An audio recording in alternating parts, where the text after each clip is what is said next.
Hello friends, welcome to all things life. ഇന്ന് ഞാൻ celestial bodies എന്ന ബുക്കിനെ കുറിച്ച് പറയാനാണ് ഇവിടെ വന്നിട്ടുള്ളത്.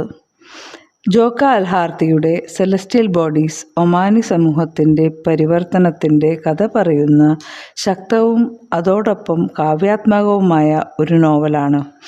3 സഹോദരിമാരുടെ ജീവിതത്തിലൂടെ അലിഞ്ഞു കൊണ്ടിരിക്കുന്ന ഒരു പഴയ സമ്പ്രദായത്തിൻ്റെയും രൂപപ്പെട്ടുകൊണ്ടിരിക്കുന്ന ഒരു പുതിയ സമ്പ്രദായത്തിൻ്റെയും ലോകത്തേക്ക് നമ്മെ കൂട്ടിക്കൊണ്ടുപോകുന്നു.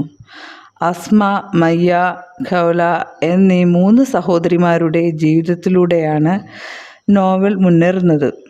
ഒമാനിലെ സാമൂഹിക മാറ്റങ്ങൾ, കുടുംബ ബന്ധങ്ങൾ, വ്യക്തിത്വത്തിൻ്റെ വിവിധ മാനങ്ങൾ എന്നിവയെല്ലാം നോവലിൽ പ്രതിപാദിക്കുന്നുണ്ട്.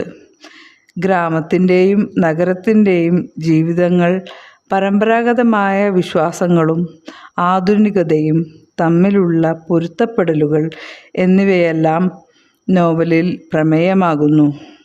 ശക്തമായ പ്രമേയവും മനോഹരമായ ഭാഷയും കൊണ്ട് സെലസ്റ്റിയൽ ബോഡീസ് വായനക്കാരെ പിടിച്ചിരുത്തുന്നു.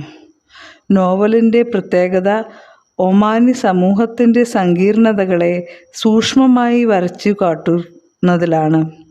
കഥാപാത്രങ്ങളുടെ മനസ്സിലൂടെയുള്ള സഞ്ചാരം, അവരുടെ ആഗ്രഹങ്ങൾ, സംഘർഷങ്ങൾ എന്നിവയെല്ലാം നോവലിൽ വളരെ സ്വാഭാവികമായി ചിത്രീകരിച്ചിരിക്കുന്നു. ജോക്ക അൽഹാർത്തിയുടെ തനതായ ആഖ്യാന ശൈലിയും ഒമാനി സംസ്കാരത്തിൻ്റെ സൂക്ഷ്മമായ ചിത്രീകരണവും നോവലിനെ പ്രിയപ്പെട്ടതാക്കുന്നു.